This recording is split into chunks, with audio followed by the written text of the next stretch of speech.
Ranger.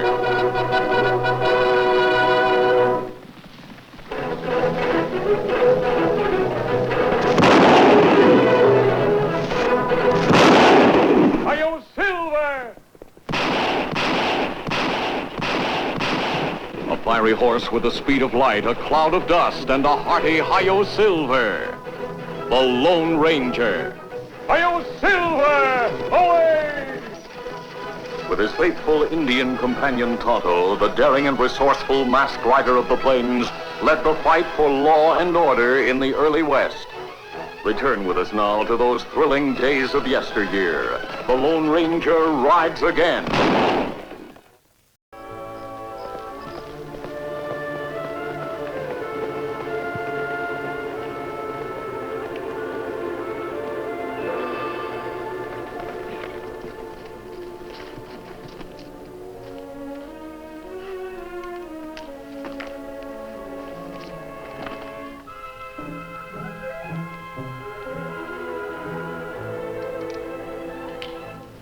You're getting careless, Kirk. I could have blowed your head off. Not unless a dead man can pull a trigger, Ringo. Had you both centered the minute you rode into camp.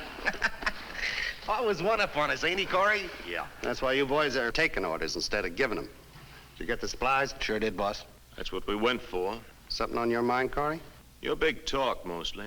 Meaning what? Meaning you was full of promise about easy dough. I ain't seen none of it yet. Settle down, Corey. The boss knows what he's doing. I've been with him a long time. They don't come no smarter than him. Yeah? Well, I'm getting saddle sore waiting for a payday. You ask me, I think something... Now get up.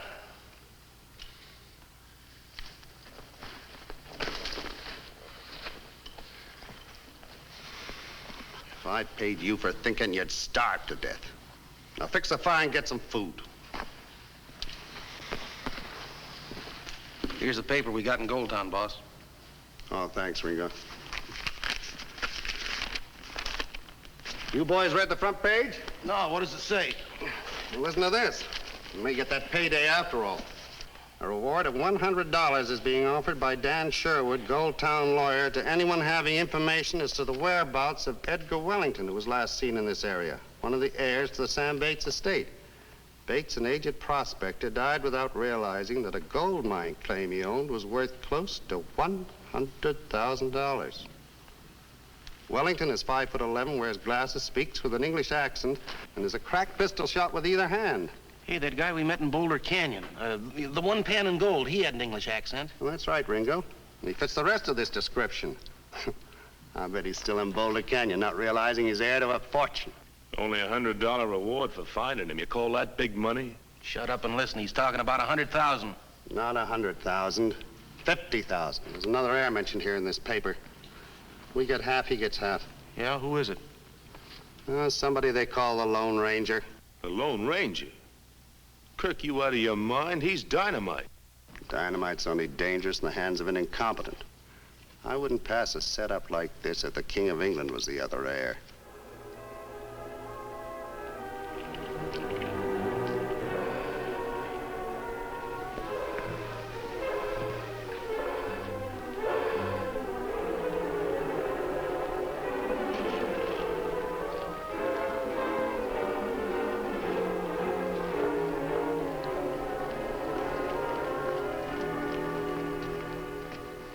Good afternoon.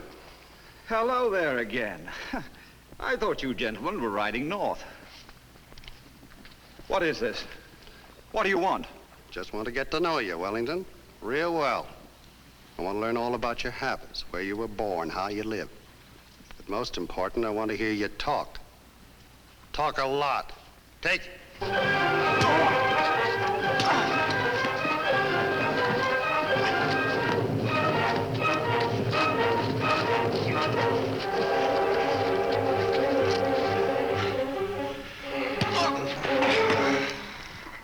Them glasses are broken. What are you going to do now, boss?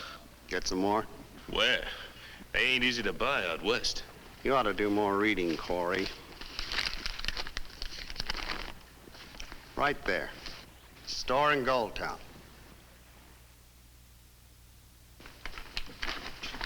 You want the same ad this week, Mr. Boggs? Oh, sure. Say, son, I trust I'll have my same spot on the front page there. Afraid not, Mr. Boggs. That news of Sam Bates' inheritance is still selling lots of papers. Oh, they haven't found that Englishman yet, huh? Nope. Well, all right, my boy. I bow to the rights of the press, son. Barnaby Boggs Emporium. Brother, that's good. Well, welcome, sir. Welcome to Barnaby Boggs Emporium. I noticed your advertisement for eyeglasses in the newspaper. Oh, yeah, sure. Right here, sir. Yes, sir. There you are. There's a pair. Say, you're English, ain't you? Yes, I'm here on business. You have a Mr. Sherwood in Goldtown, don't you? The lawyer? Oh, sure. Say, you're not the fellow they've been looking for, that Edward Wellington, are you? Edgar. Well, what do you know? Well, sir, it's certainly a pleasure to serve you, neighbor, at least, Sir Edgar. Yes, sir, a pleasure and an honor to have you visit my establishment here. It certainly is an honor, sir. I can't even see the chart with these. Haven't you something a little weaker? Oh, Barnaby Boggs has got all kinds, Sir Edgar. Yeah, try those. Say, you know, the masked man's going to be along pretty soon. He has a share in the money, too, you know. Yes. I'm anxious to meet the masked man.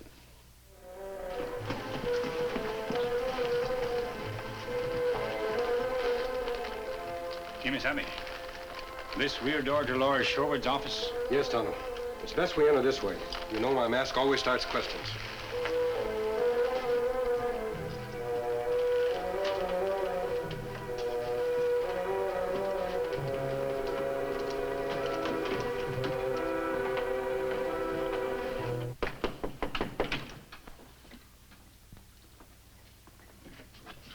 What? Don't be alarmed, Mr. Sherwood. Who are you? This might help to identify me. Silver Bullet. Oh, of course, a masked man and his Indian friend, but I've heard of a white horse, a magnificent stallion.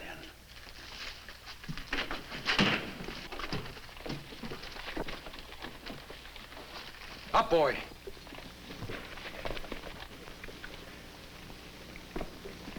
In addition, I have a letter from my friend, the governor.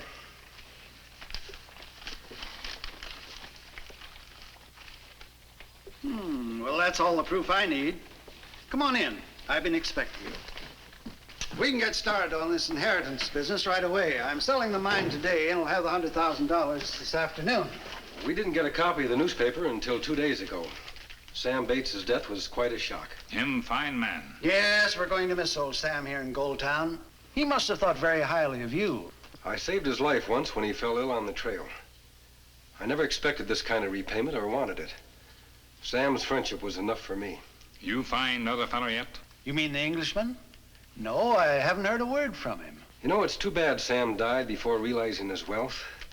He had a big dream about what he'd do with money if he ever got any. You mean the mining college idea? Yes. What do you mean, Kemo Sabe? Well, Sam Bates was different than most prospectors, Tonto. He hated the waste and destruction and went with the desire to take gold from the ground. He knew wealth was there in 100 other forms. Unfortunately, there were very few men who knew it. So he wanted to start a mining college to teach young men the true value of our natural resources. That very fine plan would help territory very much. Yes, it's too bad it'll never be carried out. It still can be, Mr. Sherwood, with the money Sam Bates left. You mean you'd give up your share of Sam's estate? Yes, but I'm afraid it would take the other half, too. Then it seems a great deal depends on Mr. Wellington, when and if he arrives. I dare say, gentlemen. It looks as if I've arrived just in time. Wellington? That's correct, Edgar Wellington. I'm terribly sorry I couldn't get here sooner, but I've been prospecting in Boulder Canyon. News is rather scarce out there. Yes, I would imagine. Oh, this is Tonto, and this is the man who's going to inherit the other half of Sam's estate. Howdy. How do you do?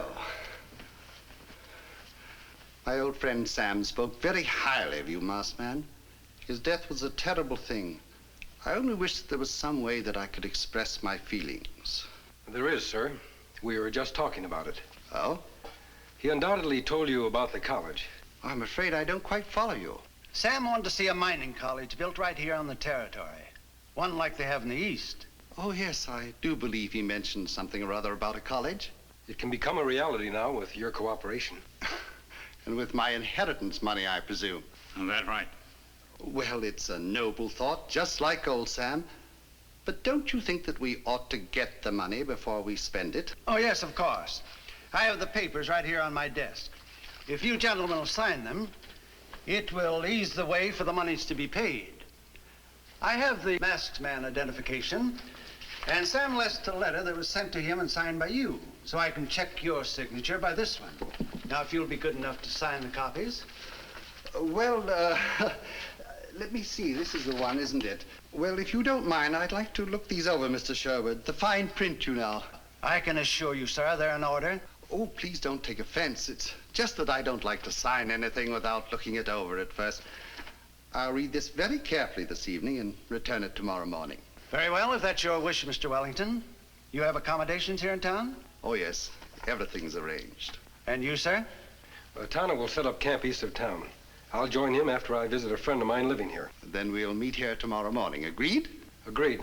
Well, goodbye until tomorrow. Bye. Bye, sir.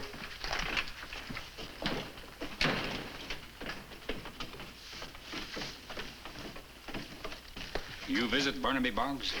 Yes. I'd like to see how he's getting along. What's wrong, Kemo Sabe? You worried?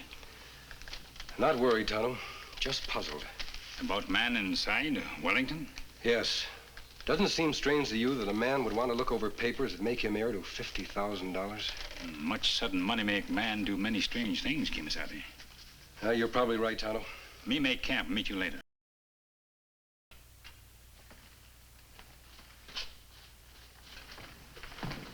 Howdy, Barnaby. Well, bless me if it isn't my friend the masked man. How are you? You know, your visiting my humble emporium is truly an honor. Thank you, Barnaby. Are you keeping out of trouble? Trouble?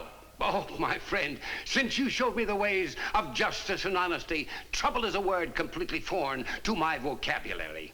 Oh, it's true at one time that I was a purveyor of snake oil medicines, and I have separated a few local yokels from their money playing the shell game. But now, my friend, I stand before you a model of justice, honesty, truth, and how is our noble friend Tonto? He's setting up camp. I just dropped by to say hello. Oh, you're leaving so soon? No, I'll be here for a day or so. Some business matters to settle. Yes, and I'm well aware of those business matters. Your newly acquired wealth, my friend, is not a secret to the people of Gold Town. Tell me, Barnaby, is this another one of your questionable business ventures? Oh, don't look through those, my friend. You'll put your eyes out. Neighbor, this is a legitimate business venture. I have studied the charts and the pamphlets from the optical company, and spurred on by a desire to help my fellow man, I have finally mastered the mysterious art of fitting eyeglasses. Barnaby, you sound convincing, but I withhold my judgment because I've seen your operations in the past. They weren't so good. Has the venture been successful? Well, now, to tell you the truth, a little slow at first. But I'll tell you something else, my friend, that since the English air has been a customer of my emporium, people are going to start flocking to this place. Edgar Wellington bought glasses here? Yes, a very difficult man to fit, too. Why do you say difficult? Well, you know, I read in the newspaper that he used a very strong pair of glasses. And when he come in here and told me that his old glass had been broken, I fitted him with the strongest pair in the place. The man couldn't even see through them. Is that so? Yes. Then I fitted him with a weaker pair, and still weaker. And finally, he bought the weakest pair in stock. You know, between you and I think he wears them, just figures he looks distinguished. You know, some gents are like that, you know. Yes, I know what you mean. Holy cow! Oh, well, now, don't worry, Tommy. This man's a friend of mine. He's not a hold-up man. What about the mask? It's a symbol of justice, Tommy. Gee, for a minute I thought it was my chance to get a big story. Oh, so you're a newspaper man. Oh, yes, he's a fine boy. A little bit over-anxious to become a newspaper reporter, but he's still a fine boy. Sorry I can't give you a story, Tommy. But if you keep your ears open, you might run into a big one before you know it. Bye, Tommy. Adios, Barnaby. My best regards to Tonto. Golly, Mr. Boggs, who is that man? That's the finest man you'll ever meet. Yes, sir, the very finest. You mean you want us to ambush the masked man, huh? You heard me. I thought you said you put your act over, that he wasn't suspicious. That's right, I did, but he's smarter than I figured on. I want him out of the way just so that nothing comes between me and that inheritance. That's a big order, boss. One that shouldn't be too tough for you boys. He sent his Indian friend to set up camp. The masked man will be riding the East Road out of town, alone. We'll be riding. Don't miss. If everything goes well, we'll be on our way tomorrow with $50,000. What about him? We got all the necessary papers right here. We haven't got a problem. You'll have one. Getting me to sign.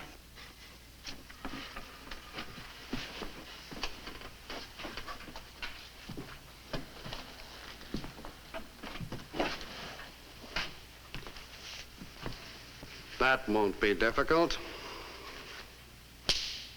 I assure you.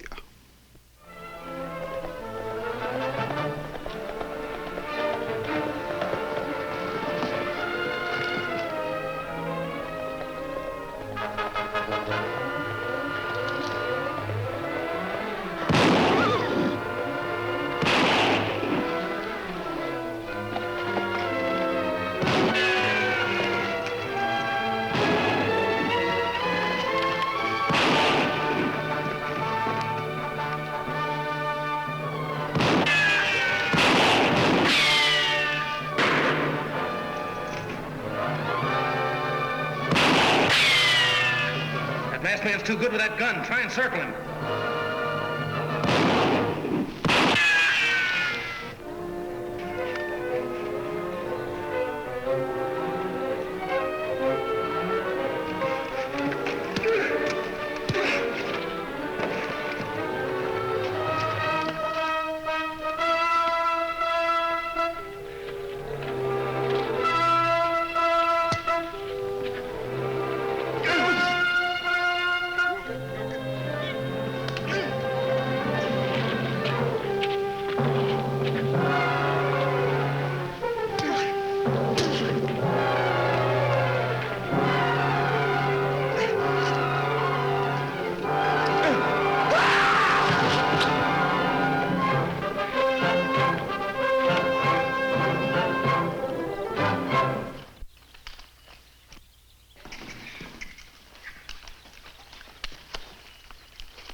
Me hear shots, Kemo Sabe. Ride fast from camp.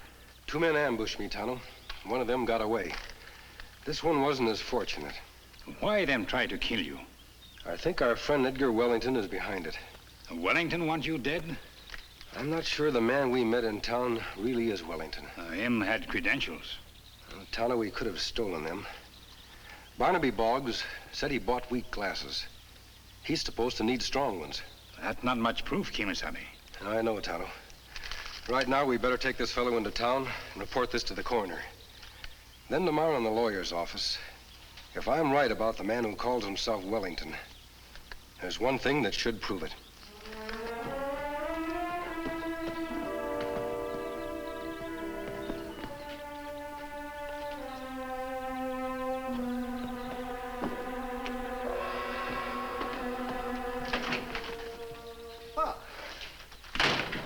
Good morning, gentlemen. I hope I haven't kept you waiting. But I had a little accident. Say, that looks bad. Yes.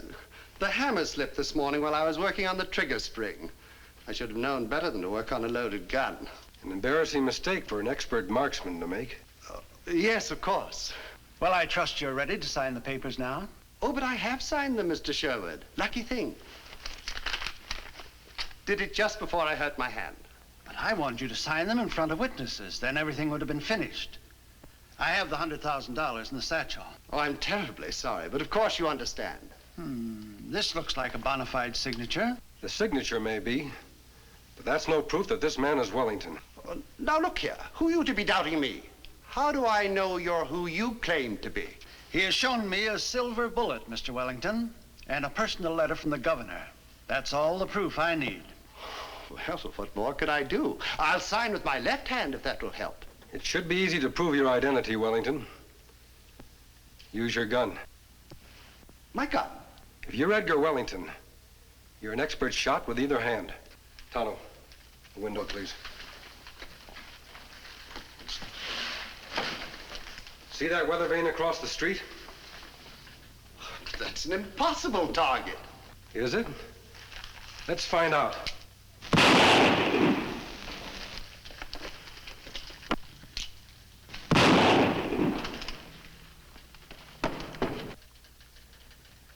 Your turn, Mr. Wellington. Why don't you fire, Mr. Wellington? Well, What's all the shooting? all of you stand still. The boy gets hurt. No, we can't take the chance. Now, you're using good sense, masked man. Keep on using it by dropping your guns. You too, Indian. Why, the accent's gone. You are an impostor. You discovered that a little late, Mr. Sherwood. I'm leaving town now with the entire $100,000 instead of just my inherited half. It'll be the first time in history that a man ever carried a mining college out of town in a satchel. Now get into the closet, all of you. Go on. Go on.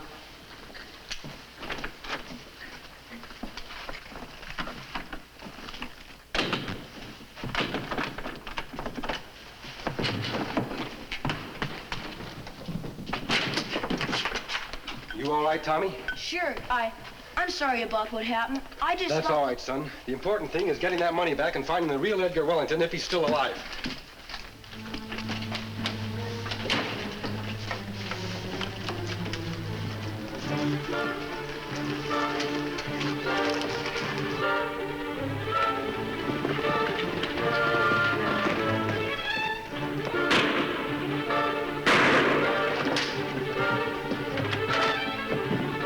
What's wrong, boss? Hit the saddle, Ringo. The masquerade's over. We got the entire $100,000.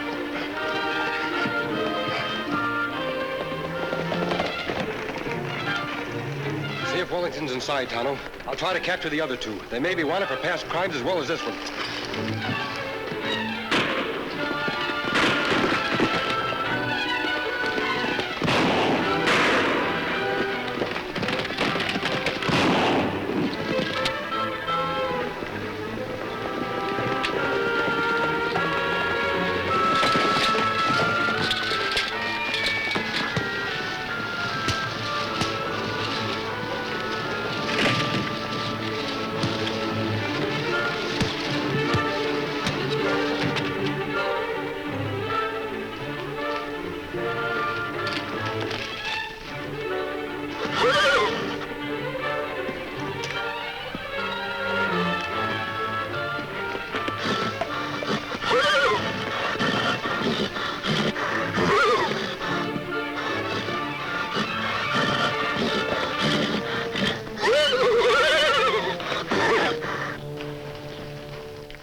Good boy, Silver.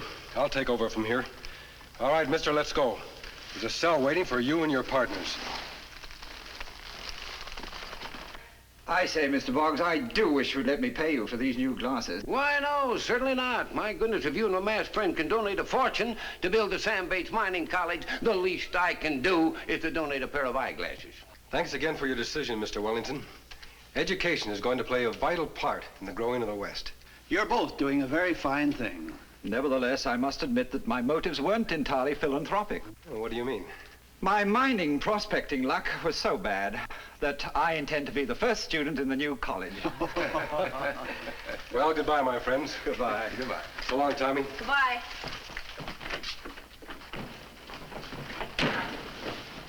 My boss said he'd let me do a story with my own byline. And gosh, just to think, that story's gonna be about the Lone Ranger.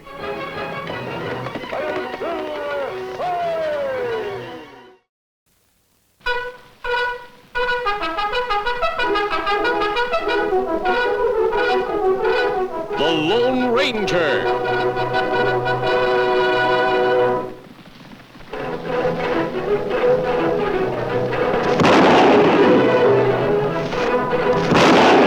Hi-yo, Silver! A fiery horse with the speed of light, a cloud of dust, and a hearty hi-yo Silver. The Lone Ranger. Hi-yo, Silver! Away! With his faithful Indian companion Tonto, the daring and resourceful masked rider of the plains led the fight for law and order in the early West. Return with us now to those thrilling days of yesteryear. The Lone Ranger rides again. All right, how much longer? Just a couple of minutes, boss. Lasco! Yes, Mr. Gage?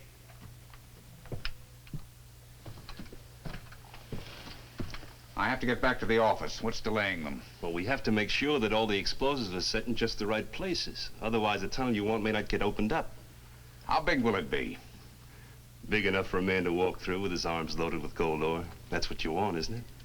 Yes, but will it reach all the way through to the next mine, the Queen Bee? Oh, it can't miss. The nearest tunnel to the Queen Bee is due east about 4 more feet through that wall. All set to go, boss.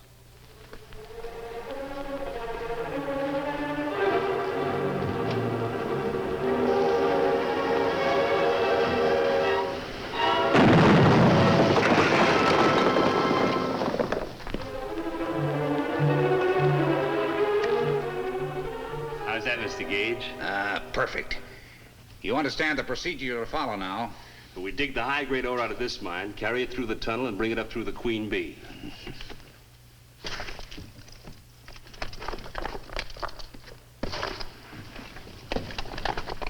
You sure you can trust your men not to talk about this?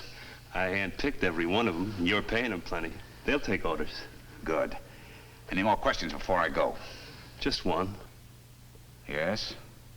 What do you stand to gain out of all this, Mr. Gage? What do you mean? Well, that mine there, the Mary Bell. That's owned by somebody named Farnham, isn't it? By Mrs. Henry Farnham of San Francisco, one of my richest clients. And this mine here, the Queen Bee, that's owned by some corporation or other, right? So, where's your profit? That corporation, my naive friend, is a dummy. Set up by a very smart lawyer named Gage. So that's it. You own the Queen Bee. And I expect to own that mine soon, too. Then that tunnel won't be necessary. Do you think old Lady Farnham will be willing to sell? When I write her that the mine's running dry, she won't have much choice. Oh, one more thing.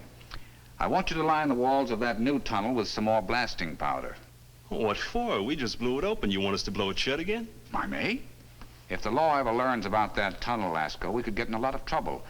Unless we can destroy it as fast as we created it. You think of everything, don't you? I try to. And now I better get to work on that letter to Mrs. Farnham. The sooner she gives me the word to sell, the sooner I can take over the mine for myself.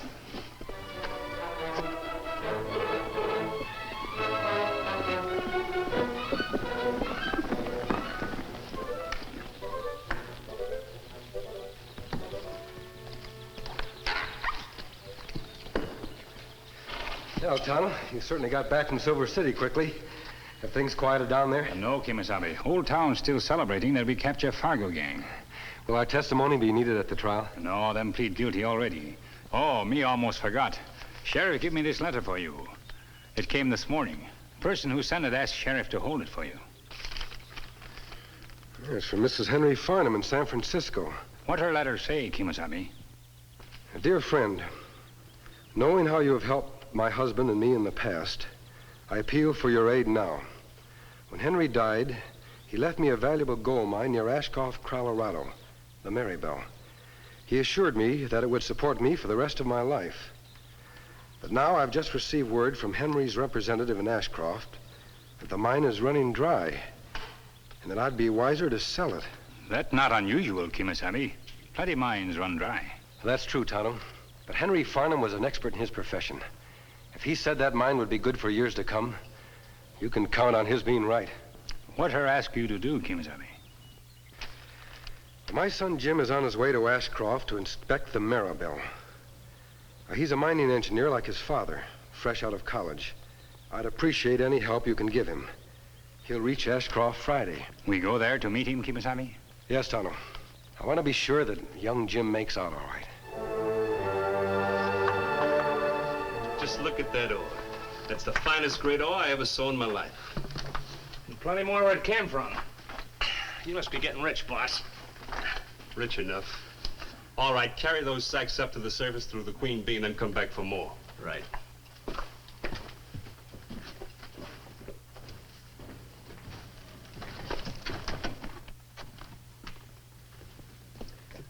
Lasco. Oh, Mr. Gage. Must be mighty important to bring you out here during working hours. We're in trouble. What kind? I just got a letter from old Lady Farnham. She won't give the go-ahead signal on selling the mine till after her son comes out here to inspect it. He's on his way now. Well, what's so bad about that? Some tenderfoot who's wet behind the ears? How's he going to know whether the ore is good or not? He happens to be a mining engineer. Oh, we are in trouble. If he ever sees the walls of this mine, we're through. If he sees the walls of this mine. What do you mean? Lasco, I understand that you're a pretty good marksman with a rifle. I've never missed a target yet. Even a moving target? Say a man riding in a stagecoach? I've done it before. I can do it again. The stagecoach is due on Friday. And pick your time and place. If your aim is good, there'll be a bonus for you in your pay envelope. A big one. My aim will be good, Mr. Gage.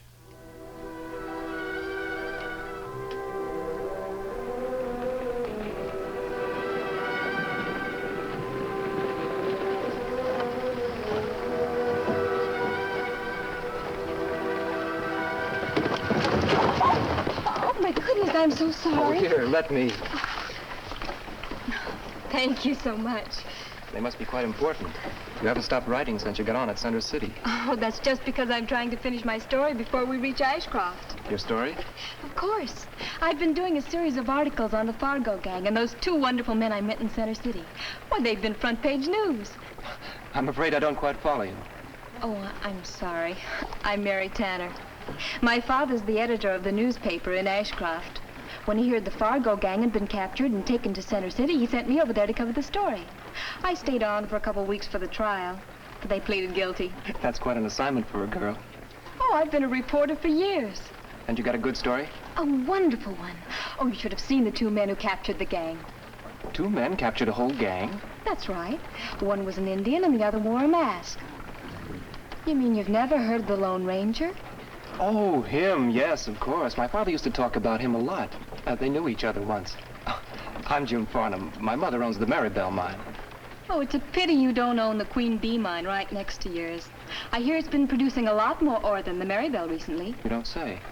Who does own it? Oh, some corporation or other.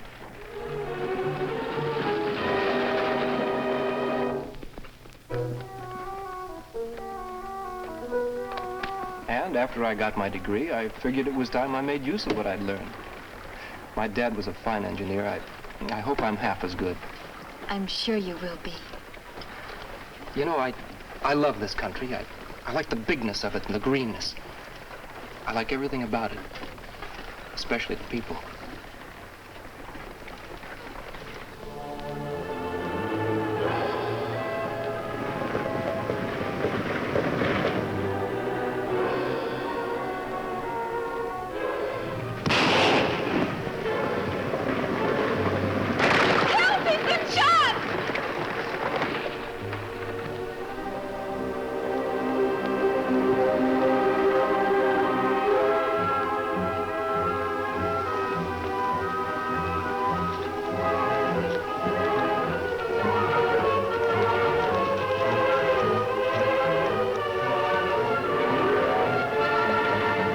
Look, Kemo Sabe, runaway stagecoach. Come on.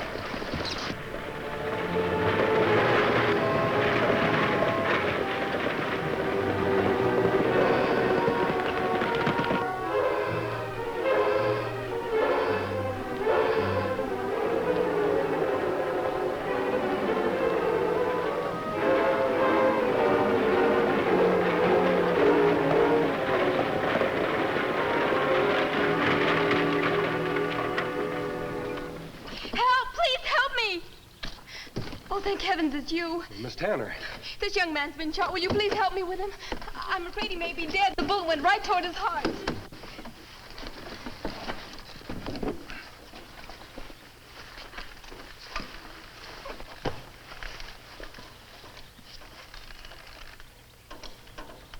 He's a long way from being dead, Miss Tanner. Now, this is what saved his life. He's a lucky fellow. Whoever fired at him was certainly a sharpshooter. Now, take it easy. You're all right. That mask. You shot me. No, Mr. Farnham, this isn't the man who shot you. He's the one I saw in Center City. He's on our side of the law. The man my father used to know? Then you certainly are my friend. But who did shoot me and why? That's something we'd better find out fast before they try it again. Have you any idea where that shot came from? I caught a glimpse of a man riding off from that ridge about a half a mile back. I couldn't see who he was. Do you know anyone who would want to kill you? Not a soul. I've never been in this territory before. Who knew you were coming here? The only one we notified was Luther Gage, my mother's representative in Ashcroft. Of course, he may have told many people. There was no secret about it. How much do you know about him? He's one of the most respected and best-liked citizens of our town. She's right, mister. I have no reason to mistrust Gage. He's always done a fine job in handling Dad's affairs out here. Then someone was certainly anxious to get you out of the way. And until we find out who that someone is, your life will be in constant danger. What do we do then? I suggest that you and Miss Tanner go on to Ashcroft. Report this to the sheriff and Mr. Gage. But what about you? Won't you come with us? This is going to be another wonderful front-page story for my father's newspaper. We'll meet you there later. Right now, Tonto and I will go after the trail of the men who ambushed Jim. It may lead us to the answers to a lot of questions. Miss Tanner?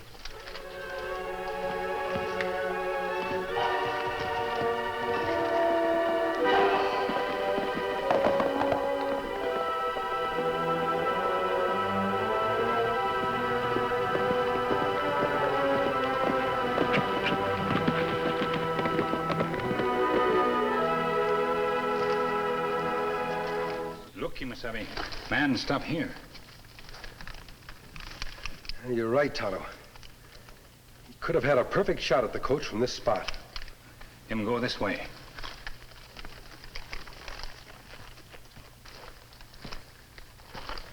Here's where he mounted his horse. Look, Kemo Sabe. Left front foot of horse plenty lame. Have loose shoe. We're in luck, Tonto. That should slow him down wherever he's going. Tracks go in that direction. Yes, towards the town of Ashcroft. The same place where Farnham and Miss Tanner are headed. Tonto, if your horse went lame, where's the first place you'd go when you got back to town? I may go to blacksmith, have new shoe put on. Exactly. I think we'd better pay a visit to the blacksmith in Ashcroft. We might find a horse with a lame front foot. Come on.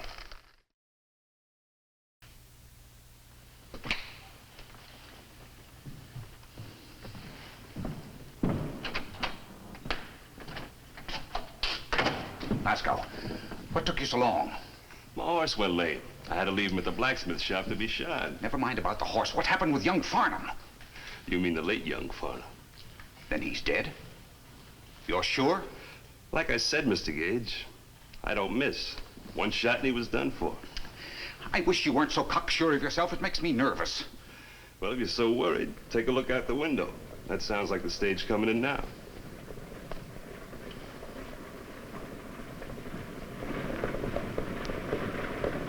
Any sign of him? Yes. I take it he's the young man sitting next to Mary Tanner. But it can't be. My rifle was aimed right at his heart. He's got to be dead. And I presume that's his ghost who just arrived in town. You fool. So you never miss. Well, you missed this time, and we're up to our necks in trouble. I don't understand. I saw him get hit. There they go into the sheriff's office. That means the law moves in. If they link that ambush to me, we're both finished. I don't see where we're in such bad trouble, Mr. Gage. So I missed on my first try. But that don't mean I can't try again. And this time I won't miss. You not only won't miss, you won't try. Well, what do you mean? Young Mr. Farnham's no fool. He's been shot at once. He'll be on his guard against a second try. And so will the sheriff. But we have to get rid of him. You said so yourself, else he'll find out about the mine. We'll get rid of him, all right. But we can't let it look like murder. Not if we want to come out of this with a clean bill of health. Well, what other way is there? A very simple way. Young Mr. Farnham will meet with an unfortunate accident. The kind that happens every day to people in his profession. I don't get you. He came here to inspect his mother's mine, didn't he? Very well, we'll let him inspect it to his heart's content. But that tunnel we blew open, he'll see it. Exactly. And it's all lined with blasting powder. Wouldn't it be regrettable if it were to suddenly cave in on him while he were examining it? We couldn't be blamed for that, could we? I sure gotta hand it to you, Mr. Gage. It's the perfect way. Hey, he's coming out of the sheriff's office. He's headed over here. Good. Get on your horse and meet me at the mine as soon as you can. But supposing he don't want to inspect the mine right away? I think I can persuade him to. After all, that's what he's here for.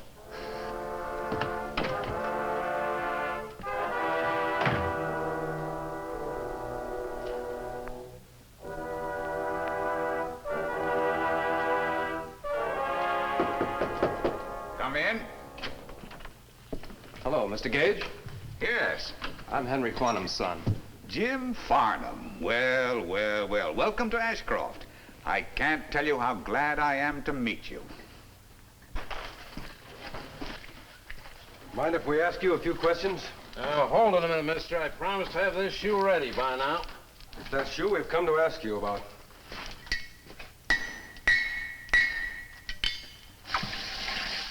There we are.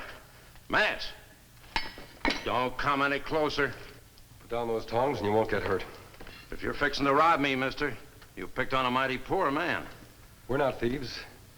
As I said before, I'd like to ask you a few questions. Then why the mask? Only honest man I ever heard of that wore a mask is a man called the Lone Ranger. He captured a gang over near Center City last week. Now, don't try to tell me you're him. Do you fire a silver bullet like this one? Say, you are him. Mister, ask me any question you want. All I'd like to know is, who owns this horse with the lame foot? That one? Oh, that belongs to Pete Lasco. He just brought it in a little while ago. Who Pete Lasco? He's foreman of the Marybelle Mine engine. Works for Luther Gage. Luther Gage? Tonto, it looks as if Mr. Gage is not an honest man. You think him send Lasco to ambush Jim Farnham? Ambush? What are you two talking about? Gage is an honest man. So's Lasco. Why, they wouldn't ambush anybody. They already have. Tonto, we'd better find Jim. If he's gone to see Gage, he may be facing the worst danger of his life. You're right, Kemo Sabe. We go quick. You're not going anywhere, Injun. Neither are you, mister. Drop those guns quick. Pete, what's the meaning of this? Did you hear what they said about you? Yeah, I heard. I'm only sorry you heard it too, Barney. Well, what do you mean? Because now you know too much for your own good, just like they do. Now get those hands up, all three of you. You can't shoot all three of us in cold blood, Lasco. How would you explain our deaths? Easy. I saw poor old Barney here being held up by a masked man and Injun. I went to his rescue. But I was too late. They shot him, and I shot them. You're right to worry about young Farnham, mister. By now, he's halfway to the Marybelle Mine with Mr. Gage. Once he gets there, he's never going to leave alive. Now get those hands back up! Whatever you say, Lasco.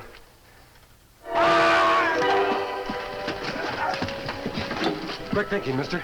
I sure hope I never have that close a call again. Tonto, tie him up and take him to the sheriff's office. I'll head for the Marybelle.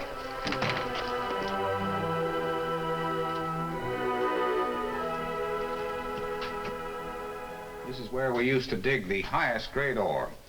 If you'll examine the walls, you'll see how inferior it is now. Where does this tunnel lead? Oh, just a new one we blasted through the other day, looking for some fresh veins of gold. No luck, though. The walls were bled dry. See for yourself.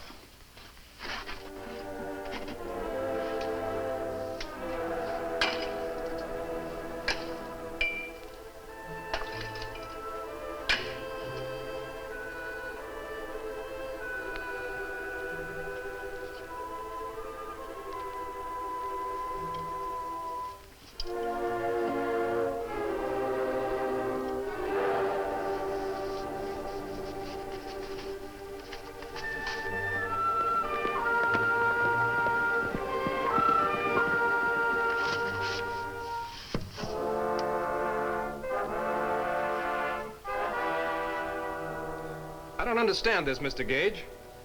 You said the grade of ore was getting worse. This seems like fine, high-grade ore to me. It is fine, high-grade ore. Then why did you write my mother that it was... What's the matter, Mr. Gage? Why the gun? You've come to the end of the road, Jim. Then it was you that ambushed me, wasn't it? Not me, personally, but a capable assistant of mine. He ought to be here any minute now. But why? Why? It's very simple. This mine is one of the richest in all Colorado. I've wanted it for years. Now I'm taking it. Don't be ridiculous, Gage. People know that I've come to inspect the mine with you. If they should find me dead with a bullet in me, it won't take them long to guess who put it there. They won't find you with a bullet in you. Oh, no? What will they find? Just start walking through that tunnel, and you'll learn. Gage, no matter what you're planning on doing with me, it still won't get you the mine. My mother won't sell. Won't she? Not even when I write her that the mine was the cause of your death?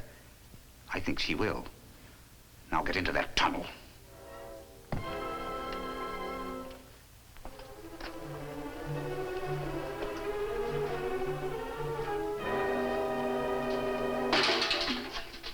That you, Lasco? You expecting someone else, Mr. Gage? You're not, Lasco. Now listen, I've got my gun on Farnham. You toss your guns out or I'll let him have it. All right, Gage. I've thrown it out. Don't play games with me, mister. If you're the masked man that Farnham told me about, you carry 2 guns. Now let's have the other one. That's better. Now come on out here in the open. I'm coming, Gage.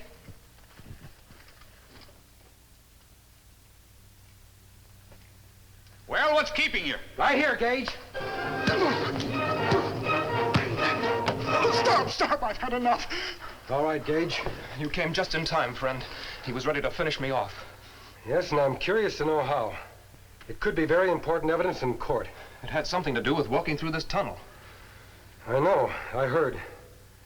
Suppose you walk in there, Gage. All right. If you insist.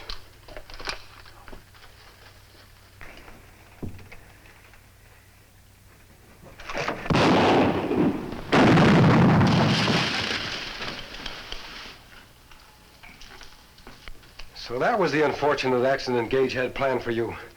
Jim, if we don't get him out of there in a hurry, he'll be in no condition to stand trial.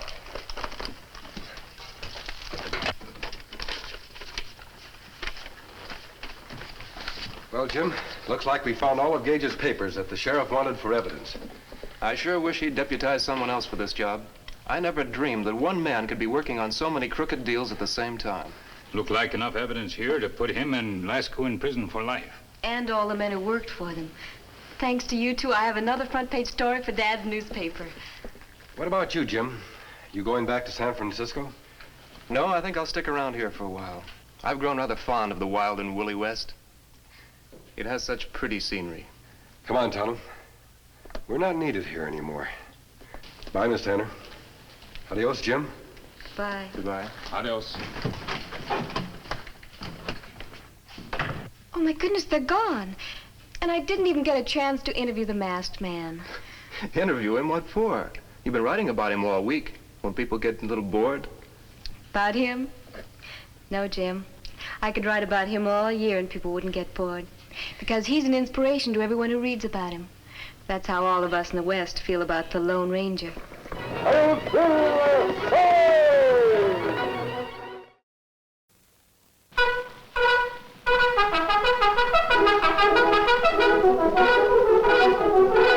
The Lone Ranger.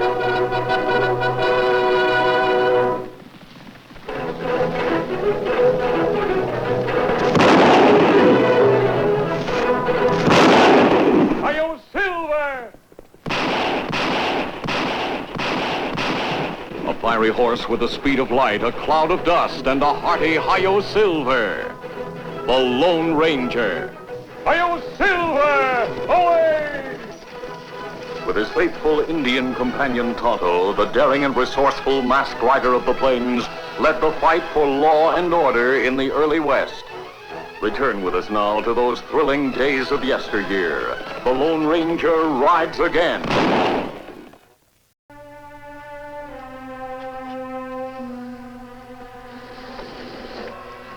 Now, that isn't a fine-looking hand. Homer. Welcome to the West, Homer. I discovered nothing in our transaction that warrants your familiarity.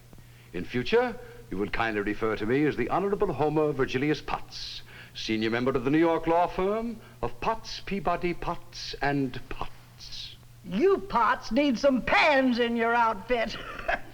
That, I presume, is the provincial conception of a humorous remark.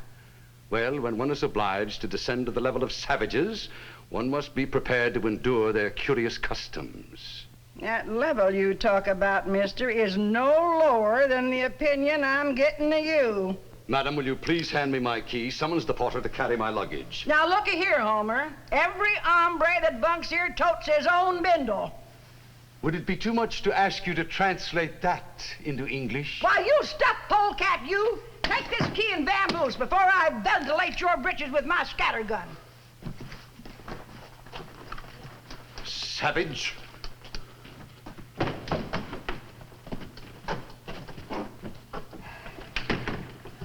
Howdy, Ma Hank. Well, Cindy Powers, I haven't seen you in a month of Sundays. No, Dad and I have been mighty busy at that ranch. I've been sniffing the breeze for them orange blossoms till my nose give out. I thought you and Marshal Jim had tied the knot long ago. Well, we would have, Ma, but there's been so much trouble at the ranch. I'm afraid Dad's gonna lose his spread if we don't raise money enough to buy land with a steady flow of water. Our own creek's gone bone dry. Oh, I didn't realize things could get as tough as that. But maybe our luck's about to take a turn. I've got an uncle with loads of money. He wrote that he'd be coming in from New York today. His name wouldn't be Homer, I hope. Yes, that's it. You don't mean you've seen him? Seen him? I almost clobbered him. Such a persnickety critter I never met. You say he's a kin of yours? Well, Uncle Homer is a trifle high hat, but maybe the West will change all that. Change Dad and me. Maybe snakes will grow hair. Where is he? Madam? Madam, there are no sheets on my bed. As the feller says, Homer, sheets are for dead men. Howsomever, it's my opinion that you're gonna need one if you don't get down off of your fancy high horse. Oh. Oh, Uncle Homer. Not now, young man. Can't you see that I'm... Did you say Uncle Homer? Lucinda. But this absurd masculine attire, to think that a niece of mine should abandon all sense of propriety. Such, I suppose, is the effect of this barbaric environment. You're just prejudiced, Uncle Homer. Wait till you've seen the West. My dear child, I've already seen more than enough.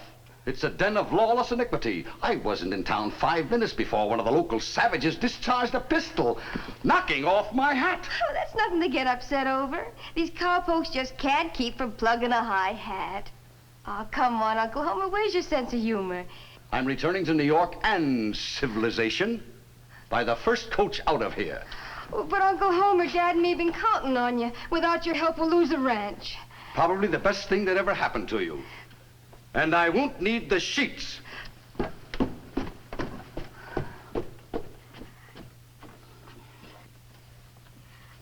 Ma, Hank, what am I going to do? Now, just sit down. It'll break Dad's heart if we have to lose the ranch. Now, there, dearie, just quit fretting. You just leave everything to Ma. I'll fix it so your Uncle Homer can't leave town. And if my plan works, your Uncle Uppity Nose will be needing your help bad. But how? Well, now, you just leave everything to me. Come on. Get in your buckboard and go on home. And on the way home, stop off at the jailhouse and tell Marshal Jim that I want to see him pronto. All right. And don't let him start romancing you, because this scheme calls for clear heads and feet on the ground. We go to Modoc City, Kemo Sabe? Yes, Tonto.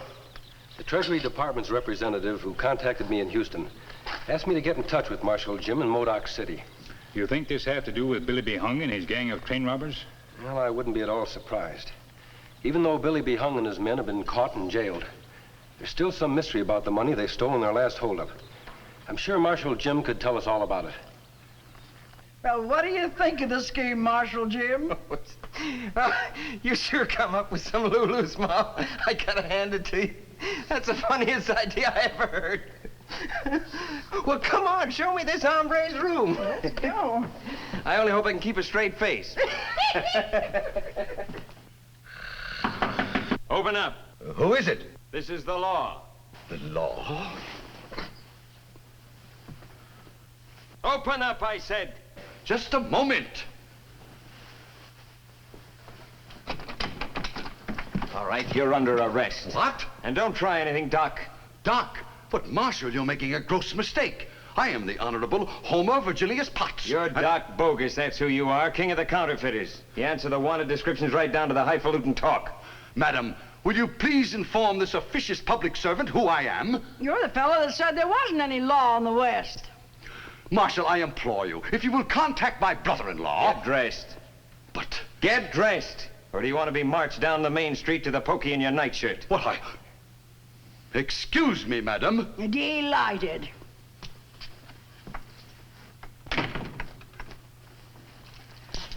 This'll be your new home for a while, Doc. But then I guess it's not the first time you've seen the inside of a cell. Well, Marshal, who's the new prisoner? You mean you don't recognize him? Oh. Well, that's Doc Bogus, ace counterfeiter. Why, that's the most... He's so good at making bad money, they named it all after him. Doc Bogus, huh? Yeah, sure. I've heard about you. Marshal, listen to me. For the last time, Marshal. Relax, Doc. This pokey could be worse. Please, sir, you must believe me. I am an innocent man. Sure. We're all innocent here. Relax, Doc. The law's gone. You can drop it now. My name's Billy B. Hung. Him, that's Garvey. Him, his name's Mintz. Howdy, Doc. Gentlemen, despite the preposterous contention of the Marshal, I am the Honorable Homer Virgilius Potts. And I have a law office in Wall Street. Doc, they told me how you could spot them words. But Well, you don't have to put no show on for us. I see that it's useless to try to convince you. Very well. I shall meditate on ways and means of gaining my liberty. Well, what do you think? Huh? Hey, Doc, you can quit worrying about trying to beat this jug. We're all set to bust out tonight. I don't comprehend. Oh, well, it's simple. You see, I had a couple of hacksaw blades sewed in my boots when they captured us. Yeah, I practically sawed through them bars, so tonight, Doc, out we go. But breaking jail is a serious felony. Now, as an attorney, let me counsel you. Doc, fun's fun, but let's not wear it out, huh? Now, we need you. We need your services for a special job. My services? Right. That's right. Now, look. We've been busting our brains trying to figure what to do with the gold we stole from our last job. Now, the Marshal didn't know it, but he did us a big favor when he pulled you in. Look, all you have to do is to melt down a couple of $100,000 worth of gold coins, remove the alloy so we can sell the bullion. Yeah, we got the loot cached in the old Rio Oro mine. We get everything you need. We get crucibles, quicksilver, the whole works. But I'm not Doc Bogus. I don't want to break out, and I will not participate in the commission of a crime. Doc, you ever hear how I got my name? Of course not. Well, it was when I was just a little runt in Crabtree Springs. My old man said about me, you know, he's so mean, I bet Billy be hung before he sprouts a beard.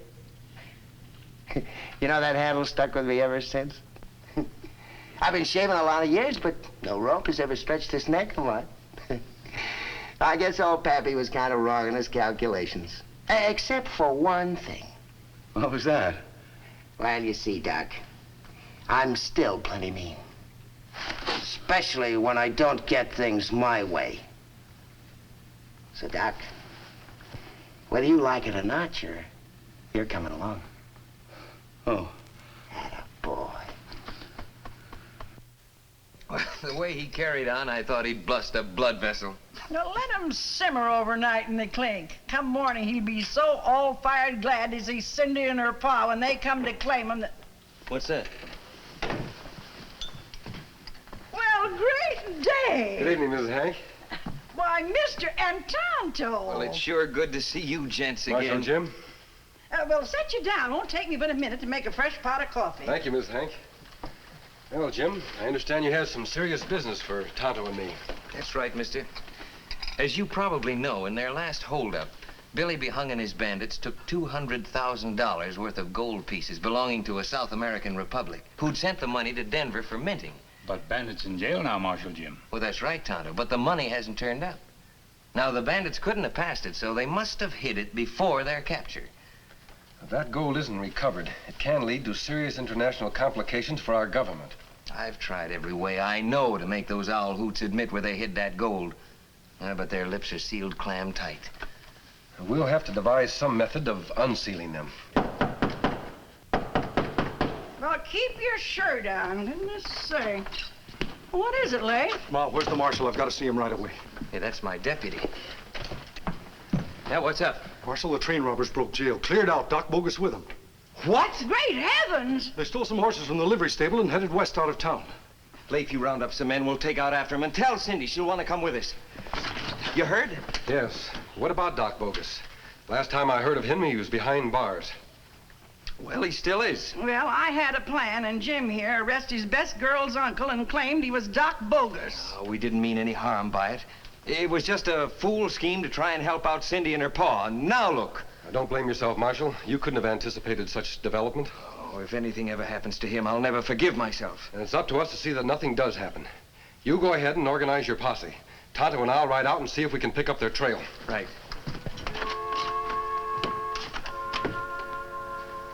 Poor Uncle Homer. I sure made an owl hoot out of him.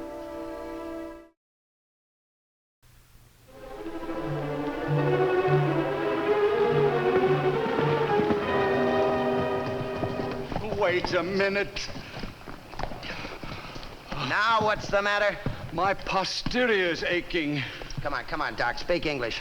Sir, I entreat you, let me dismount a moment. My flesh is bruised and tormented, and my bones are Now, pulverized. look, Doc, we've stopped at least 4 times to let you rest. Each time we stop gives that posse a chance to get closer to us.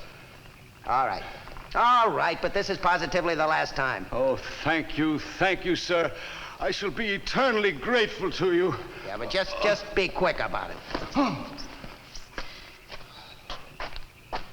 Oh, there goes the horse. Go on after it, Doc. If you lose that animal, you'll be walking from here to doomsday. And be careful how you pick your way, because this whole territory is covered with boarded-up mine shafts. Come back here! Do you hear me? Come back, I say! Halt! I command you!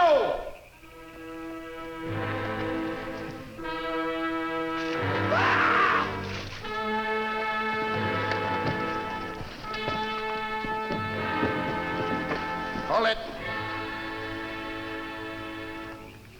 Look. It's at least 150 feet down to the bottom of that mine shaft. Poor Doc. What an awful way to go. Poor us, you mean? Now that we lost Doc, we're right back where we started from. Huh. Not quite. We're out of the pokey, aren't we? Come on. Let's head to the mine.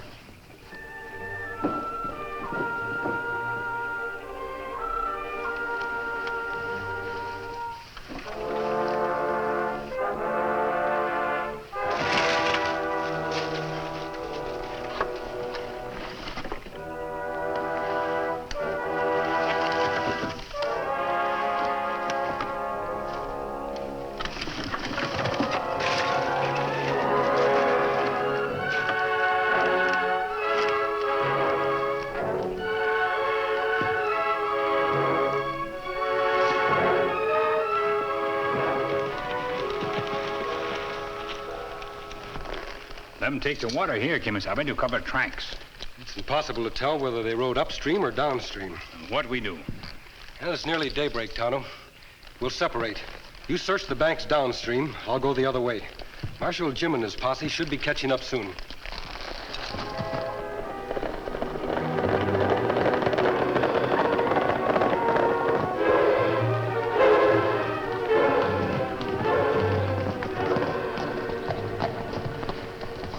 No use, Marshal. We just plain lost the trail, that's all. Well, then we'll just have to keep looking till we find it again.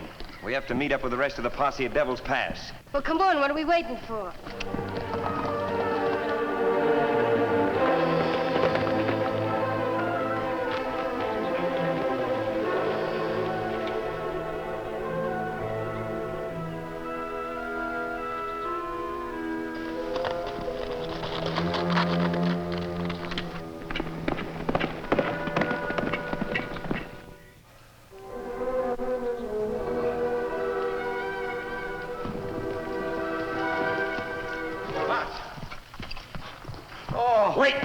going to harm you.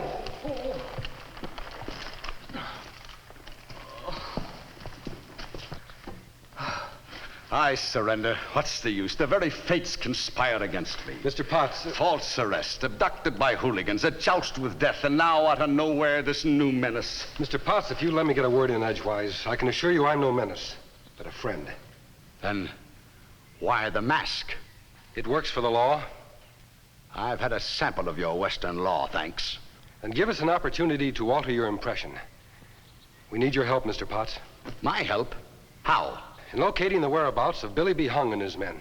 If I never see them again, it'll be too soon. Why, it was virtually at the forfeit of my life that I managed to escape their clutches. You'd not only be rendering a service to your community, but to your government as well. Government, eh? All right. They're hiding out in an abandoned mine. The, Rio Ora, I believe they call it. Yes, the mine's in the foothills just a few miles away. I'll go there. You mean we'll go there? There'll be danger, Mr. Potts. Possibly some shooting. You want to take the chance? Oh, danger be hanged. The way I look at it, partner, if I'm going to be heroic in this thing, why do it halfway? All right, let's go.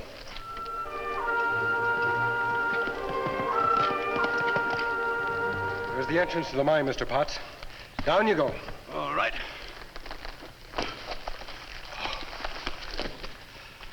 Ready? Certainly.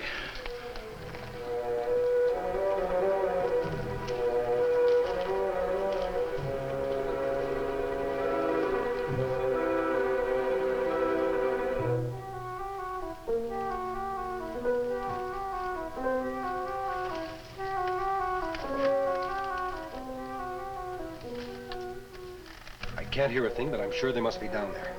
How do you expect to catch them? You'd better go outside and stand guard. Well, good luck.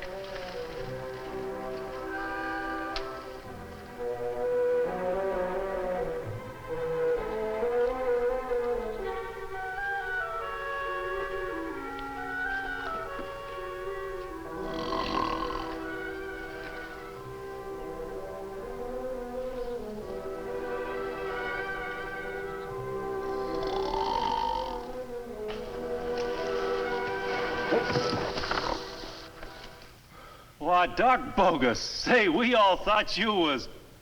Wait a minute. Well, you're no ghost. Say, how'd you find us anyhow? I have an uncanny gift for locating trouble. Where are the others? Why, they're down below. I was standing watch. Guess I fell asleep. Come on, we'll get down and tell the fellas you're here. Now, wait. Don't you think that the sight of me might startle them unnecessarily? Sure, Doc. Come on, we'll give them a good surprise. Come on.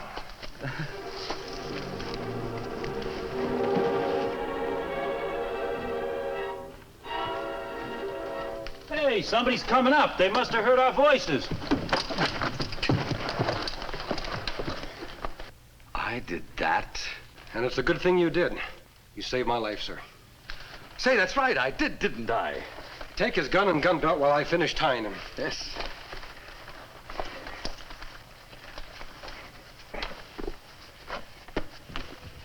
Somehow you don't seem to suit me anymore. When I heard voices, I came up here to investigate, thinking you'd run into trouble. By the looks of things, Mr. Potts, you're well equipped to handle trouble. Don't you worry about me, partner. Now you get down and round up those other two, and I'll ride herd on this hombre.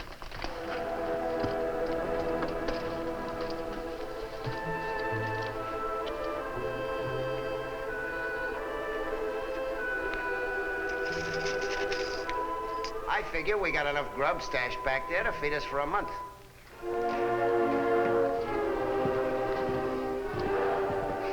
How about getting a little shut-eye, huh? That's a good idea. Get your hands up, both of you.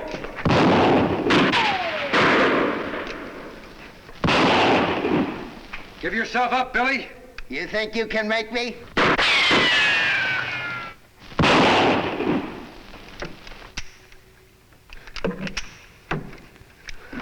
Garvey, toss me that gun.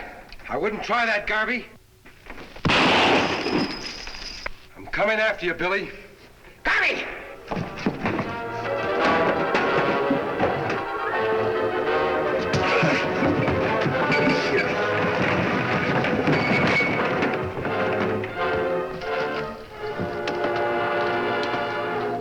Howdy, Mr. Behung. Come on, get over there. Don't you fret, mister. Potts has Billy Behung under control. Well, I'll be jiggered. Uncle Homer, are you all right? Right as rainwater, Cindy, as the feller said. Reckon you can take over now, Marshal. Yeah, I reckon so. Are you hurt, Kemo Sabe? No, Tonto. Marshal, you'll find another one down below. You'd better send one of your men after him before he regains consciousness.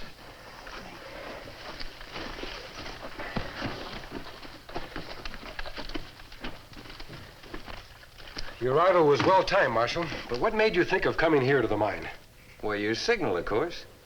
A signal? I reckon I'd better explain. You see, when I was a boy, like most boys, I avidly devoured those paperback books about the wild and woolly West. And I remembered, whenever there was trouble and they needed help, they set up smoke signals. So I figured the posse couldn't be too far off, so I lit a little bonfire. And Ma Hank said you were a city slicker, as green as they come. Oh, Uncle Homer, I'm awfully sorry you had to be subjected to such a terrible experience. Terrible?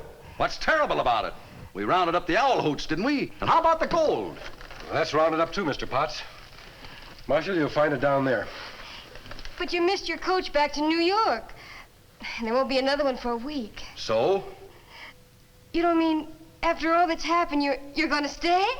Well, I think that my law office would seem pretty tame to me now. Besides, this masked stranger pointed out to me that lawyers are needed out west to prosecute men like that Billy Behung. Oh, Uncle Homer. Now, don't you fret, Cindy. If your pa needs money, he may count on me. We'd better get moving, Tonto, if we want to reach Clarkville by sundown.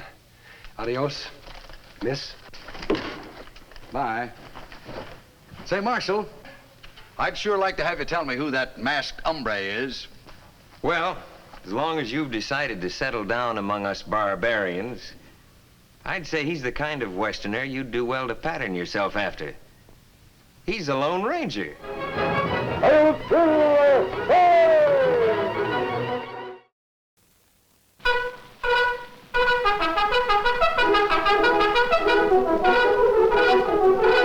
The Lone Ranger.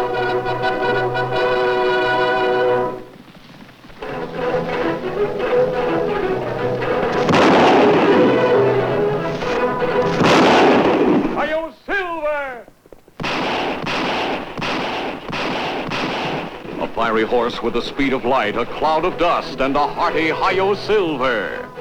The Lone Ranger. Hi-Yo Silver! Away! With his faithful Indian companion Tonto, the daring and resourceful masked rider of the plains led the fight for law and order in the early West. Return with us now to those thrilling days of yesteryear. The Lone Ranger rides again. Dan Reid, who was spending his summer vacation with his uncle, the Lone Ranger, had gone to visit a schoolmate in St. Joseph, and it had been agreed that on his return, Tonto would meet him in the gold mining town of Eagle City and bring him to the masked man's new camp.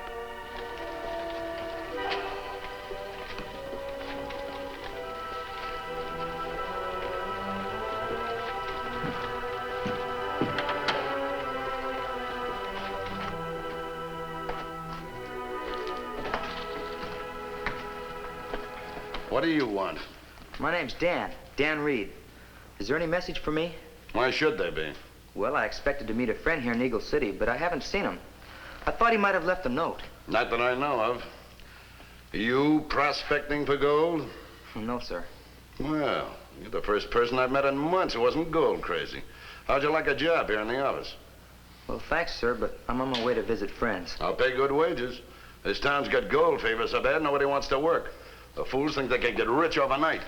Thanks anyway, but...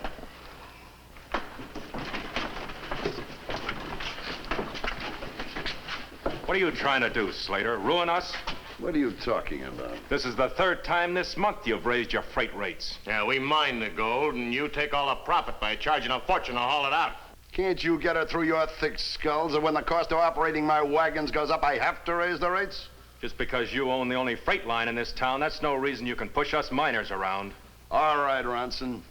You get me drivers and guards who work for sensible wages, and I'll reduce the rates. Well, I'm warning you. We're not paying these new rates. Suit yourself. You can tote your gold out on muleback as far as I'm concerned. I've got a better idea. I'll form my own freight line and charge honest prices.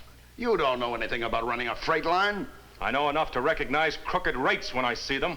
Don't you call me a crook. I'll call you anything I like. I'm not scared of you or your threats or your hired gunmen. Get out of here, Ronson. All right. But I'm forming my own company, and there's nothing you can do to stop me. You thieving crook. Why, you...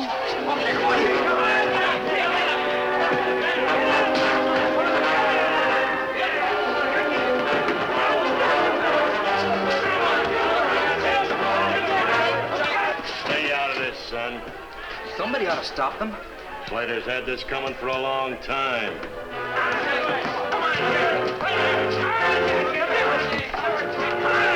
Lieutenant! Get out of the way. This isn't your affair, Injun. Do not fight more. Him hurt. And just what business is it of yours? Me make it my business. All right. Maybe I lost my temper. You've just seen the last of the Slater line. Come on, Slade.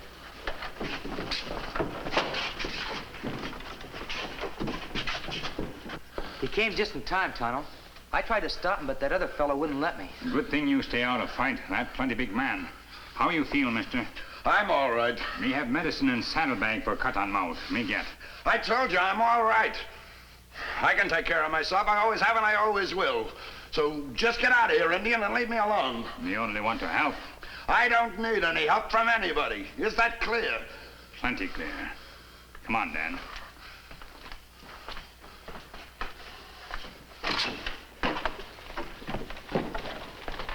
He's not what you'd call a very likable fellow, is he? While me wait for you, me have coffee at cafe. Me hear much talk about Slater. No one have good word for him. Well, they were fighting in there over the freight line rates he charges. The miners seem to think they're way too high. We go to see Kemo Sabe now, Dan. You tell him what you hear. Okay. I agree with you, Dan. Slater may well be abusing his transportation monopoly. Most of the miners seem to think so. In town, we hear plenty talk against Slater. Nobody seem to like him. Now, we mustn't judge by that, Tonto. Successful men are often disliked by people who are jealous of their success. Suppose Slater is a crook. And that would be serious. Unfair monopoly that stifles competition can ruin a whole community. If Ronson starts his freight line, he'll give Slater plenty of competition. Me think there'll be trouble. Dan, what sort of a job did Slater offer you? Office work of some kind. I think it'd be a good idea if you took that job. That'd mean I'd have to live in town. We'll have plenty of time to be together before school starts. I'd like you to keep an eye on Slater. If you get a chance, check his account books. His account books? Yes. Find out if his costs justify his high prices. I'll do my best. Good. If Slater's taking advantage of the miners, we must do something about it. The next day, Dan accepted the job which Slater had offered and went to work in his office. And in the week that followed, Jake Ronson rented office space, purchased a wagon and horses, and announced freight service at half the price charged by the Slater line.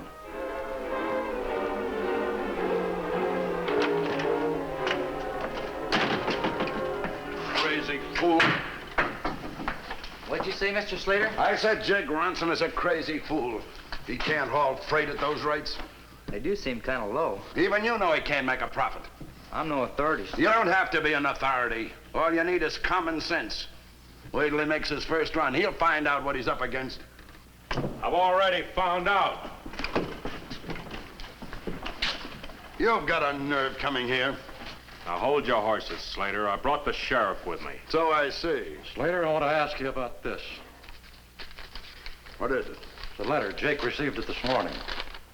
Jake Ronson, keep on with your freight line and you'll get a bullet in the back of your head. At least you could have signed it. Are you suggesting that I wrote this? We're doing more than suggesting. Stay out of this, Slade. Mason, haven't you more important matters to attend to than a letter written by a malicious crank? I'll decide what's important. Now, what do you know about it? Nothing. I never even saw it before. Who else would have reason to write it? I don't know, but this is not my writing. It isn't anybody's writing. It's printed in block capital letters. Sheriff, I'm a taxpayer in this town, and Jake Ronson... Now, wait a minute, Slater. So far, I've stayed out of this feud between you and Ronson, but I'm warning you. If there's any rough stuff, I'm gonna step in. and I'm going to step in hard. What do you mean? I mean, I don't know whether you wrote this or not. Even if I thought so, I couldn't prove it. But if anything happens to Ronson, or if there's any attempt to wreck his freight line, you're going to be the first man I come after. See you in the poorhouse.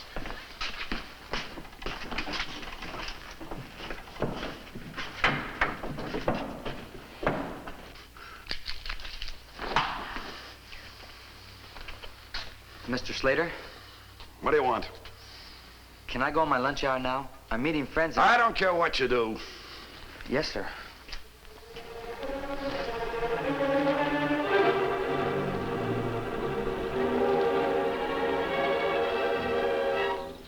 Here come Dan.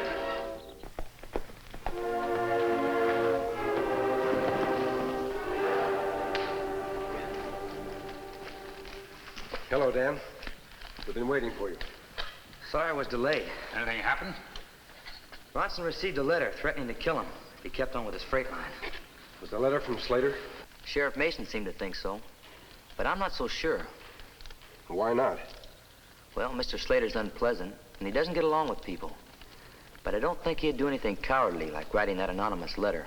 Maybe somebody else want to stop Ronson. I don't know. But this morning I had a chance to check Mr. Slater's accounts. He hasn't been making much profit from the gold shipments. Are you sure? When you add up the wages he pays his drivers and his guards, he has to charge what he does to make any profit at all.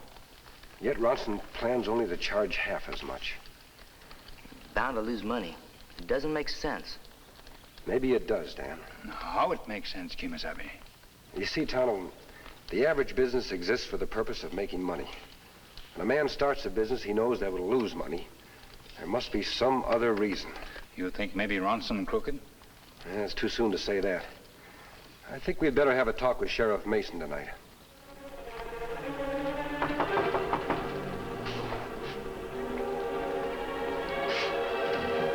Masked man. I advise you not to do that, Sheriff. What's the big idea? I have reasons for wearing this mask. I'm as much on the side of the law as you are. Well, who are you? Perhaps this will help to identify me.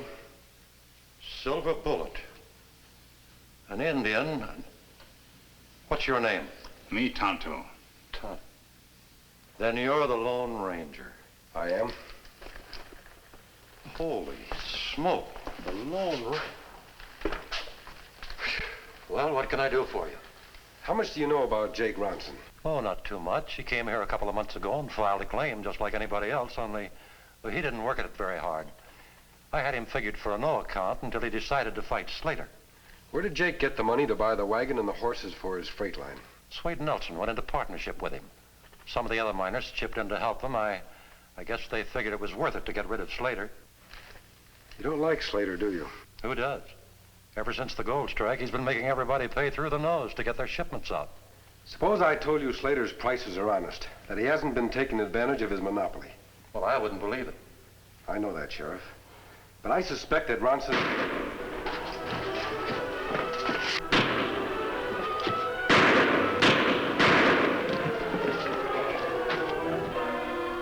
Who was it, Ronson? I couldn't see. Come on, Tonto.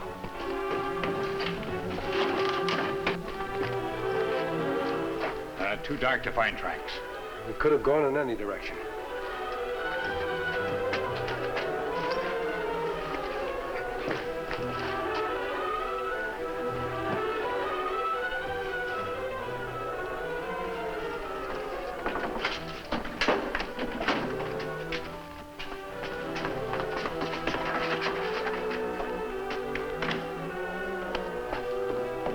What happened here?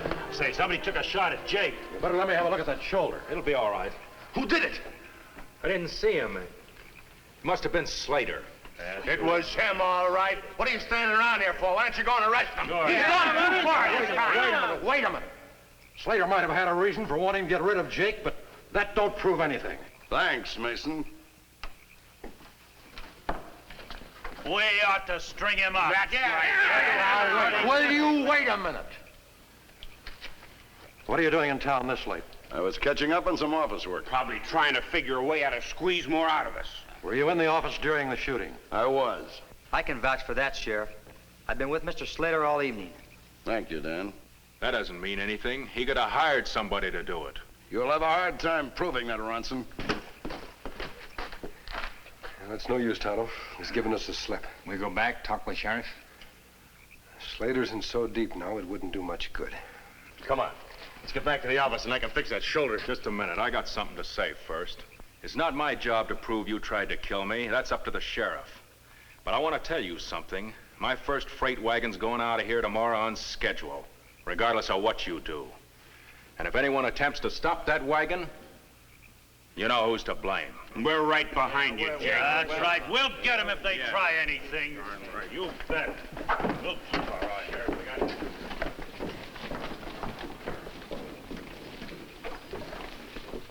Slater in real trouble. We'll be in worse trouble if anything happens to Jake's wagon. You think anything happened? I wouldn't be surprised. We'll trail the wagon tomorrow and find out. Come on. Jake, I gotta hand it to you. You're a real actor. Thanks, Wade. I guess I should have gone on the stage. Yeah. You know, this looks like real blood, don't it? He sure does. Come on, sit down. I gotta get you a bandage. I'm gonna need a sling for this arm. Yeah, I know. You know, it's just worked out perfect. Everybody in town thinks Slater sent that letter I wrote, and now they think he tried to murder me. And when that gold shipment is stolen tomorrow, they'll blame that on him, too. Say, did you hide that other wagon up at the pass? Yeah, we're all set. Don't worry. You know, with this arm like this, nobody will ever suspect I had anything to do with the holdup. You know, it tickles me the way you got the whole town on our side when the fools are even helping us. Like that circus guy says back east. There's one born every minute. We steal a fortune in gold, somebody else gets blamed for it, and we end up with a freight monopoly. You know, Swade, something tells me that we're going to have a mighty profitable day tomorrow. Yep. Despite Jake Ronson's boast that his first wagon would leave on schedule, it was afternoon before all was in readiness. I don't like this delay, Ronson. It's going to be dark before I'm halfway out of the mountain. Oh, there's nothing to worry about. You got the best gun guard in the country riding with you. Well, I still don't like it. We're carrying an awful lot of gold. Slater wouldn't dare try anything. Not after last night. I'm not so sure about that. But even if he does, you're well protected. Well, all right, Ronson. But next time, let's stick to the schedule.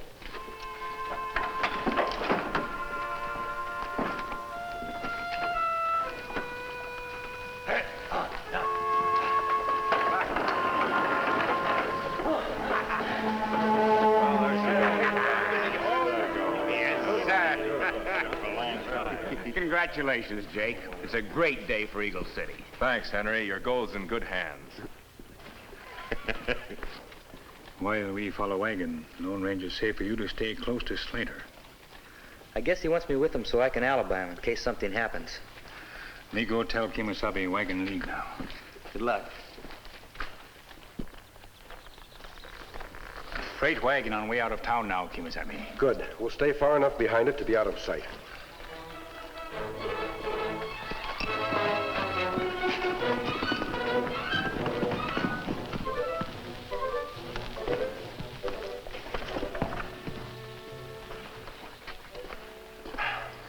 Won't take more than a half hour to load the gold into the wagon. We got all night to ride higher up into the mountains and bury it. We'll divvy up later. You sure got things figured? Yeah. Don't forget to disguise your voice when we make the holdup. Yeah. Hey, it's gonna be dark pretty soon. Don't you think it's about time for...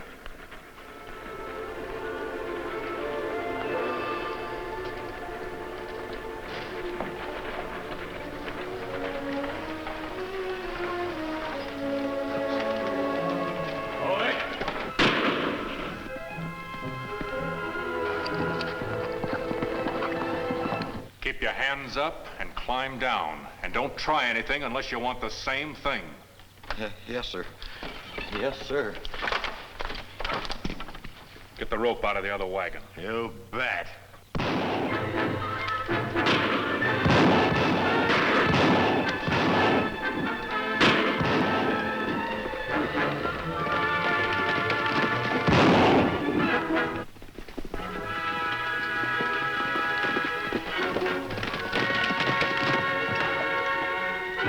Are you all right? I'm all right, but they got the guard. Did you recognize either of them? You're masked. There isn't time to explain. Did you recognize those men? No, they were masked, and it all happened so suddenly I didn't get a chance to look at them. Guard badly wounded. Him need doctor. You drive the wagon back to town. Tonto will go with you and do what he can for the guard on the way. You go after bandits alone? Yes, Tonto. I'll meet you later at the sheriff's office. You be careful, Kemo Sabe. Don't worry.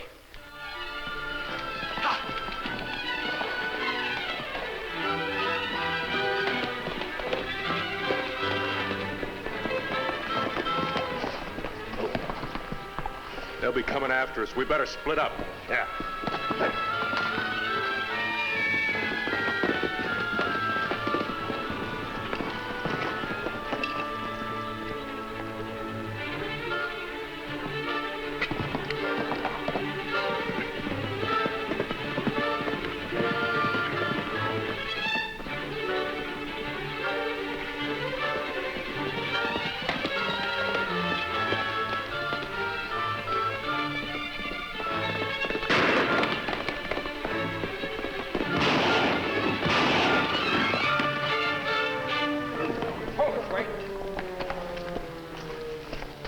What are you gonna do?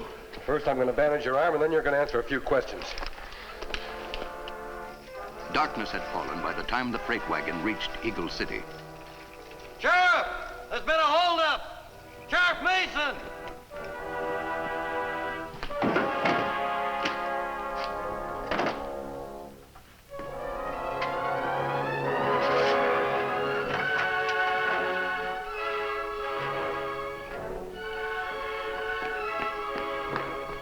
What happened, Tom? Two men held us up. They shot the guard. How about my gold? Did they take it? No, the gold's safe. A masked man and a St. John chased them away. Well, where's the sheriff? Well, he rode over to Porterville. We don't need no sheriff. This is more of Slater's dirty work. If we wait around for Mason, Slater will get away. You're right, Tom. This sort of thing has gone on long enough. He ought to be lynched. Yeah. Go get a rope. Well, what are we waiting for? Let's go. You not take law in own hands. What are you butting in for? Lynching not good. Me get sheriff. And let Slater get away? You're loco. No Injun's gonna tell me what to do. Law say every man had right to trial by jury. You're crazy. Come on, we're wasting our time. Let's go after Slater. Here's the rope. Come on, the Slater. Lynch him. Lynch him.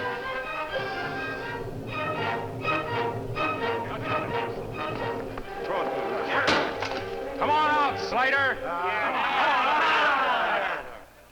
What do you want? You know what we want, you murdering crook.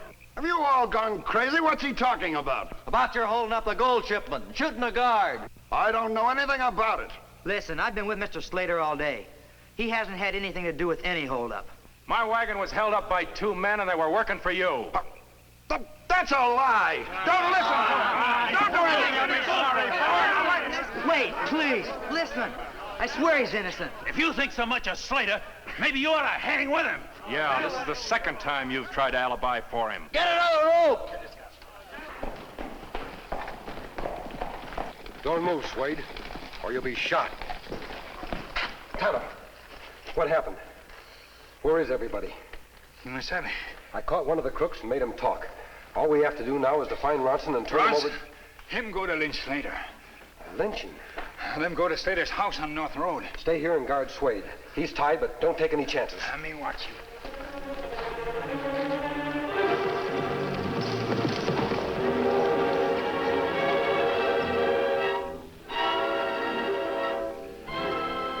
You've got to listen.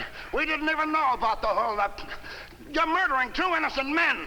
Quit whining, Slater, and try and die like a man.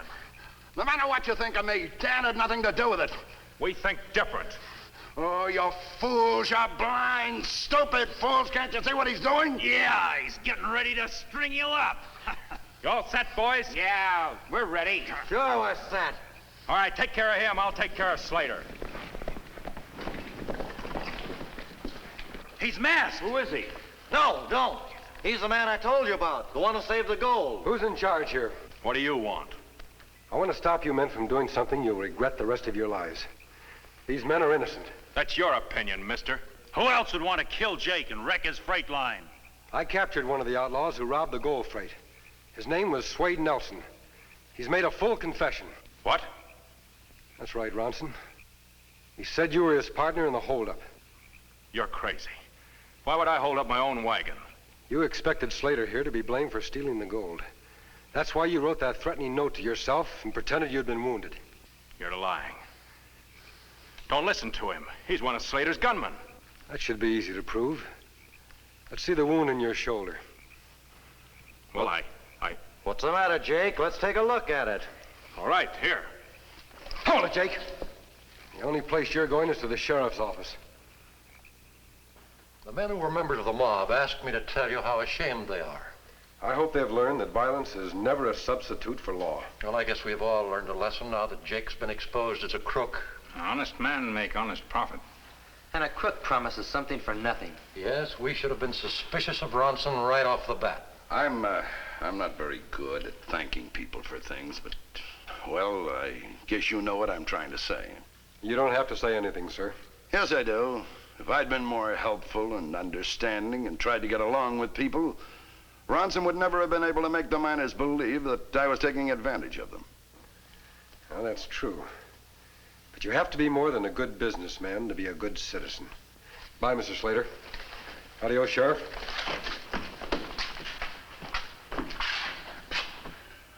A most remarkable man, Sheriff. Remarkable? But I'd say he's a lot more than that. He's the Lone Ranger. Hail Silver!